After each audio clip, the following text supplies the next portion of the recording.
नमस्कार दोस्तों, स्वागत है आपका मेरे YouTube चैनल पे। दोस्तों, आज की इस वीडियो में मैं आपको बताने वाला हूँ लोकल ट्रांसफ़र के बारे में।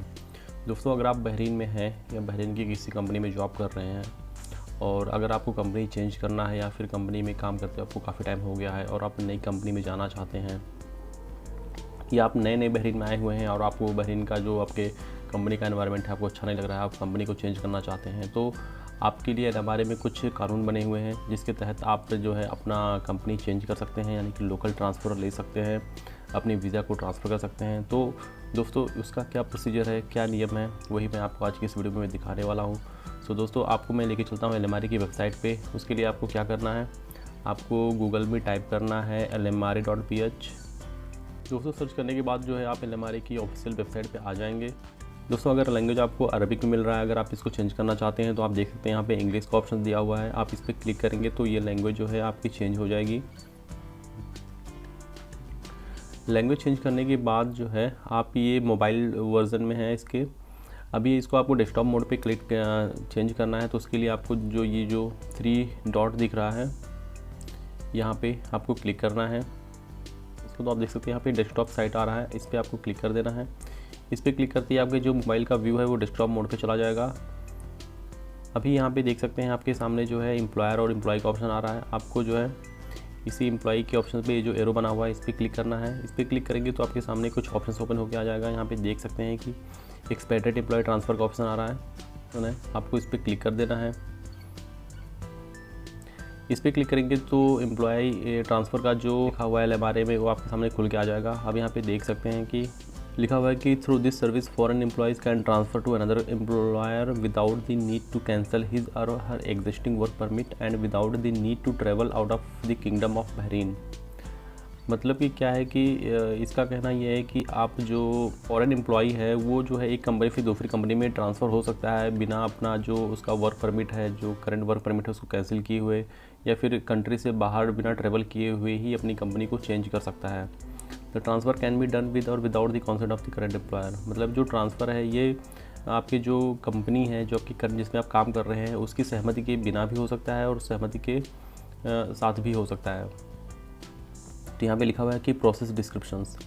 अब देखिए यहाँ पे लिखा हुआ है, ये है प्रोसेस डिस्क्रिप्शंस। इसमें लिखा हुआ फर्स्ट कंडीशन, इसमें क्या है कि लिखा हुआ है कि in case the transfer is based on the former employer's approval the new employer needs to do the following. अगर जो ट्रांसफ़र आप ले रहे हैं आपकी कंपनी की सहमति से हो रहा है, मतलब कि आपकी कंपनी बोले ठीक है आप ट्रांसफ़र ले लीजिए, तो उसमें जिस कंपनी में आप जा रहे हैं उनको क्या करना है, जो यानी कि जो आपकी नई कंपनी होगी उनको क्या करना है, क्या स्टेप लेना है आपका वीज़ा ट्रांसफ़र करने के लिए। तो देखिए यहाँ पे लिखा हुआ है, number 1, log in to the LMRE's EMS system to complete the electronic transfer application form. उनको अपने EMS सिस्टम पे लॉगिन करना है, उसके बाद जो इलेक्ट्रॉनिक ट्रांसफ़र एप्लीकेशन फॉर्म होता है उसको कंप्लीट करना है। The entered information should be matching to the information in the passport and other related documents. मतलब जो भी इन्फॉर्मेशन वहाँ पे वो लोग एंटर करेंगे वो आपके पासपोर्ट से और जो आपके अन्य डॉक्यूमेंट्स है उसके बाद मैच होना चाहिए। The employee will be transfer after the payment of the fees. मतलब कि आप उसके बाद जो है आपका वीज़ा है, यानी कि आप जो है ट्रांसफ़र हो जाएंगे अपनी नई कंपनी में। जो फ़ीस होती है वो फ़ीस पे करने के बाद। ये बहुत ही सिंपल प्रोसीजर है क्योंकि इसमें आपकी जो करंट कंपनी है वो आपको अलाउ कर रही है कि ठीक है आप किसी कंपनी में जाके जॉब कर सकते हैं, यानी कि अपना आप ट्रांसफ़र ले सकते हैं। ओके, अभी यहाँ पे देखिए दूसरा कंडीशन क्या है। दूसरा कंडीशन ये लिखा हुआ है कि in case the transfer will be done without the former employer's approval. यानी कि जिस कंपनी में आप काम कर रहे थे अगर उसकी सहमति की, उसकी अप्रूवल के बगैर आप किसी कंपनी में जाना चाहते हैं, then the following steps will be taken. उसके बाद लिखा हुआ है कि उस पर क्या करना है, आपको उस पर क्या एक्शन लेना है। तो चलिए स्क्रीन को ऊपर करते हैं, पढ़ लेते हैं इसको भी।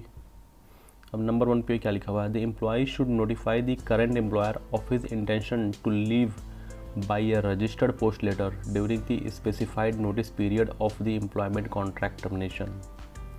इसमें ये लिखा हुआ है, इसका मतलब ये हुआ कि आपका जो उद्देश्य, यानी जो आप चाहते हैं कि आप अपनी कंपनी को चेंज करना चाहते हैं, तो ये आपको अपनी कंपनी को इन्फॉर्म करना है जिसमें आप काम कर रहे हैं प्रेजेंट टाइम में, उसमें आप कंपनी को एक रजिस्टर्ड पोस्ट के द्वारा जो है इन्फॉर्म करना है एक जो नोटिस पीरियड होता है उस नोटिस पीरियड के को देके जो है किसी कंपनी में जाना चाहते हैं एप्लीकेशन, ये जो आपका नोटिस पीरियड है वो 3 महीने से ज़्यादा का नहीं होना चाहिए, जो भी डेट आपने सेट किया हुआ है ट्रांसफ़र एप्लीकेशन को ट्रांसफ़र करने के लिए।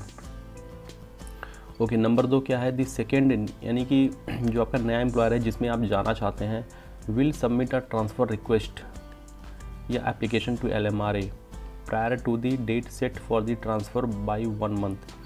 यानी कि जिस कंपनी में आप जाना चाहते हैं, आपके जो नए एम्प्लॉयर होंगे उनको एक जो है ट्रांसफ़र रिक्वेस्ट या एप्लीकेशन जो है LMRA में जमा करना होगा, सबमिट करना होगा, जो भी डेट आपने सेट किया हुआ है ट्रांसफ़र करने के लिए उससे 1 महीने पहले, providing all the required documents, मतलब कि जो भी डॉक्यूमेंट्स चाहिए होगा ट्रांसफ़र करने के लिए उसके साथ। और तीसरा क्या है कि upon transfer the first old employer will be compensated, यानी कि जब आपका ट्रांसफ़र होगा उसके उस टाइम पे जो आपका फर्स्ट एम्प्लॉयर है, मतलब जिसमें आप काम कर रहे हैं, वो जो है उनको एक कम्पनसेट हो जाएगा with the fees of the remaining period of the work permit validity. क्योंकि जैसे मान लीजिए कि आप अगर नए आए हैं, आपका 1 साल का कॉन्ट्रैक्ट है, अगर आपने 3 ही महीना काम किया हुआ है, 3 महीने के बाद आप जाना चाहते हैं किसी नई कंपनी में, तो जो बाकी 9 महीने का पीरियड होता है, जो वर्क परमिट होता है 9 महीने का, उसका पैसा जो है वो आपके पुराने, यानी कि जो आपकी कंपनी है उसमें उनको जो है कम्पनसेट कर दिया जाता है।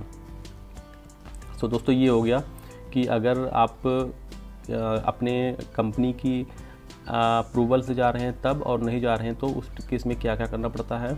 और देखिए यहाँ पे लिखा हुआ है कि रिक्वायर्ड डॉक्यूमेंट स्पेशल कंसिडरेशन,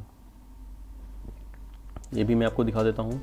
जिसको आप छोड़ के जाना चाहते हैं, अगर उसकी कॉन्सेंट, मतलब उसकी सहमति से अगर आप ट्रांसफ़र ले रहे हैं तो उस चीज़ में आपको क्या क्या डॉक्यूमेंट्स चाहिए होगा। देखिए, पहला है एम्प्लॉय पासपोर्ट। एम्प्लॉय पासपोर्ट की कॉपी यहाँ पे जो है लिखा हुआ है, the passport should have all the information and alteration or updates and first name in addition to the father or family must be written in the first page of the passport in all employment dependent applications.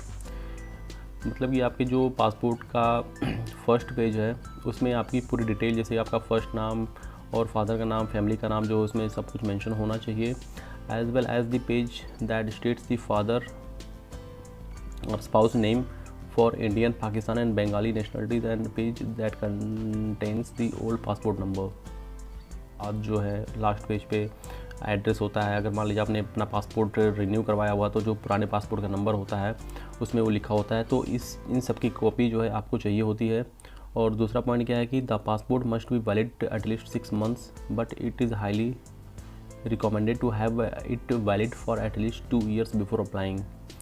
मतलब कि अगर आप transfer लेना चाहते हैं किसी company में तो आपका पासपोर्ट की वैलिडिटी कम से कम 6 महीने का होना चाहिए, लेकिन अगर 2 साल का है तो ज़्यादा, मतलब उसको वरीयता दी जाती है।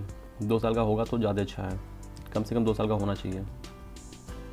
बट 6 महीने का भी वैलिडिटी है तो भी ट्रांसफ़र होता है। अब दूसरा क्या है, एम्प्लॉय ID कार्ड, उसकी कॉपी। देखिए, work contract template between the employer and the foreign employee 1 or 2 pages max.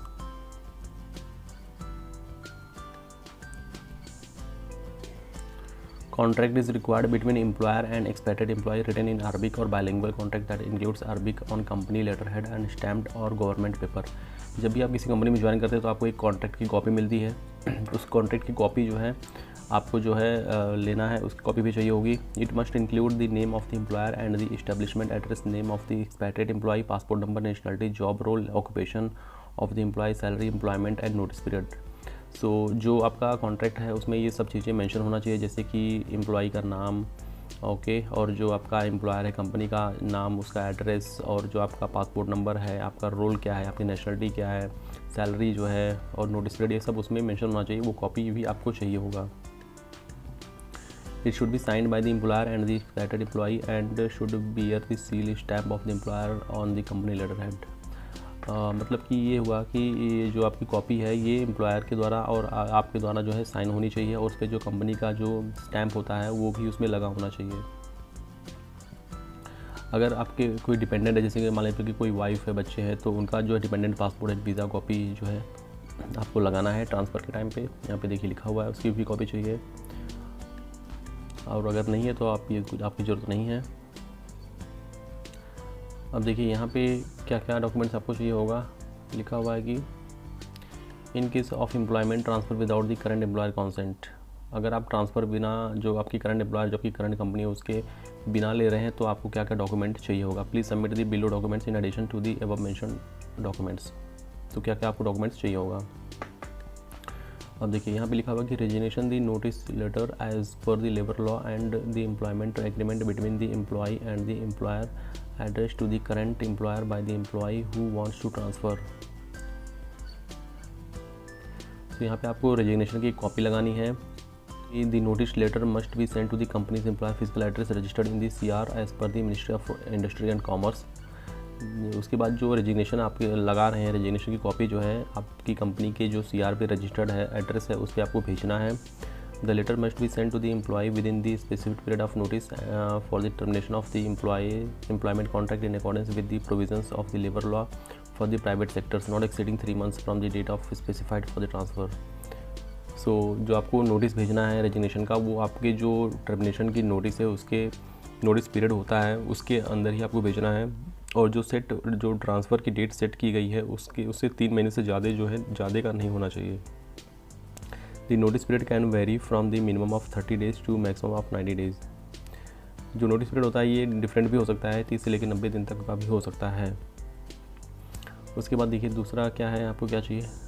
इसमें क्या लिखा हुआ कि post office registered mail notification card यानी पिंक कार्ड और स्लिप बाय द रेजिग्नेशन और notice letter sent by the employee to his her current employer. यानी कि पोस्ट ऑफिस से जाके आपको एक पिंक कार्ड होता है उससे भी आपको जो है अपना रेजिग्नेशन जो है आपको अपने करंट एम्प्लॉयर को भेजना है, उसकी भी एक कॉपी आपको चाहिए होगी। कि special condition the transfer process is only available while the foreign employees permit is valid for at least 3 months। जो ट्रांसफ़र का प्रोसेस है ये तभी अवेलेबल होगा जब आपकी जो परमिट की वैलिडिटी कम से कम 3 महीने होनी चाहिए, यानी कि 3 महीने इससे अगर कम है तो आपका ट्रांसफ़र नहीं हो पाएगा। उसके बाद क्या लिखा हुआ है कि if applying for transfer without the consent of the old यानी current employer the employ needs to have completed at least 12 months of service with the same employer before a new employer can apply for his her or transfer. यानी कि अगर आप transfer ले रहे हैं किसी नई कंपनी में तो बिना अपनी करंट एम्प्लॉयर मतलब जो आपकी करंट कंपनी से आप काम कर रहे हैं उसकी सहमति के बगैर अगर आप ट्रांसफ़र लेना चाहते हैं तो आप उस कंपनी में कम से कम 12 महीने का समय सर्विस आपकी होनी चाहिए, तभी आप जिस कंपनी में जा रहे हैं वो आपका नया एम्प्लॉयर जो है आपके ट्रांसफ़र के लिए अप्लाई कर सकता है। ठीक है। उसके बाद तीसरा नंबर क्या है, तीसरा पॉइंट है once the transfer application has been processed the old यानी current employer would be credited with the unused remaining period of the work permit as a credit note in the system। एक बार transfer complete होने के बाद जो आपकी पुरानी company थी इसमें आप काम कर रहे थे उनको जो है जो आपका वर्क परमिट था, जैसे कि आप किसी कंपनी में ट्रांसफ़र ले लिए तो जो बचा हुआ वर्क परमिट का टाइम है उसका जो है पैसा यानी कंपेंसेट उनको क्रेडिट नोट के जरिए दे दिया जाता है उनके सिस्टम में। उसके बाद है next point, if the consent of the employees old employer is obtained electronically in the EMS system through the allow transfer function, the transfer will be instant, no need to wait for any period of the time or complete 12 months of service। The employer would be then instantly credited with the unused remaining period of the work permit as a credit note in the system। इसका मतलब ये हुआ कि जो आपकी company है जिसमें आप काम कर रहे हैं अगर उनकी सहमति से यानी कि उनके अप्रूवल से जो है अगर वो इलेक्ट्रॉनिकली जो है जो उनका EMS सिस्टम होता है उसमें अलाउ ट्रांसफ़र फंक्शन को अगर वो वहाँ से अलाउ कर देते हैं तो आपको जो है कोई भी वेट करने की ज़रूरत नहीं है कि आप 12 महीने काम किए हों कि नहीं किए हों, वो आपका ट्रांसफ़र जो है इंस्टेंट हो जाएगा। इसमें आपके लिए कोई कंडीशन नहीं लगेगा क्योंकि जो आपकी कंपनी है वही आपको अलाउड ट्रांसफ़र फंक्शन जो है दे रही है EMS सिस्टम में। सो अगर उन्होंने ऐसा कर दिया तो उसके बाद जो बची हुई वर्क परमिट है वो उसका जो है क्रेडिट नोट उनको मिल जाता है। चलिए नेक्स्ट पॉइंट देख लेते हैं क्या है। Employees with expired work permit needs to apply for a new work permit not mobility.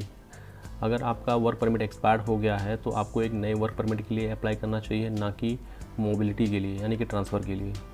Okay, next point क्या है, in case of permit expiry or termination cancellation the employees has 30 days from the cancellation or expiry date in order to obtain a new work permit on the new employer. मान लीजिए कि आपका जो work permit है expire हो गया है, terminate हो गया है या कैंसिल हो गया है, तो भी आपके पास 30 दिन का टाइम होता है एक नया वर्क परमिट को लेने के लिए किसी नए एम्प्लॉयर के थ्रू। Otherwise he she needs to travel out of the country first before the new employer can apply for him और हर। सो अगर 30 दिन कंप्लीट हो गया है, आपको जो है नया एम्प्लॉयर नहीं मिला है, यानी कि आपको जो है नया वर्क परमिट नहीं मिला है, तो आपको कंट्री से ट्रैवल करना पड़ेगा। उसके बाद ही आपका जो नया एम्प्लॉयर है, नई कंपनी जो आपको वीज़ा देना चाहती है या वर्क परमिट देना चाहती है, वो आपके लिए अप्लाई कर सकती है। ओके, नेक्स्ट पॉइंट क्या है, ट्रांसफ़र एप्लीकेशन अप्रूव हो जाता है नई कंपनी के लिए, तो आपका जो नया एम्प्लॉयर है उसको 30 दिन के अंदर जो है जो वर्क परमिट का फ़ीस है वो पे करना है, अदरवाइज़ जो अप्रूवल है वो कैंसिल हो जाएगा। देखिए सर्विस एक्सेस कहाँ पे ये सर्विस जो है एक्सेस है, यहाँ पे लिखा हुआ है service counter. Headquarters Mina Salman Seef mall Al Muharraq में है। ये जो है EMS सिस्टम का जो ये दिया हुआ है लिंक है, और उसके बाद ये देखिए साइड पे यहाँ भी आप जा सकते हैं, ये सपोर्ट सिस्टम है और ये कॉन्टैक्ट सेंटर है। अगर आप कॉन्टैक्ट करना चाहते हैं तो यहाँ पे आप कॉन्टैक्ट भी कर सकते हैं इस नंबर पे कॉल करके। वर्किंग आवर लिखा हुआ है, कहाँ के किस ऑफिस का वर्किंग आवर क्या क्या है। देखिए हमारे फ्रंट ऑफिस मनामा का जो टाइमिंग है संडे टू थर्सडे है 7:30 to 7 PM है, यहाँ सलमान का है, और ये सीफ मॉल का है। फ़ोन सर्विसेज का टाइम जो है वो यहाँ पे लिखा हुआ है। तो दोस्तों ये डिटेल था कि अगर मान लीजिए आप किसी बहरीन में एक कंपनी से दूसरी कंपनी में ट्रांसफ़र लेना चाहते हैं तो उसके लिए क्या प्रोसीजर्स है, बारे में क्या रूल्स बने हुए हैं और क्या क्या डॉक्यूमेंट्स चाहिए। सो आशा करता हूँ कि ये जानकारी आपको काफ़ी पसंद आया होगा। अगर ये जानकारी आपको पसंद आया तो इस वीडियो को लाइक करिए, चैनल को सब्सक्राइब करिए और अपने दोस्तों के साथ ज़रूर शेयर करिए। और मिलते हैं किसी नेक्स्ट वीडियो में, तब तक के लिए टेक केयर।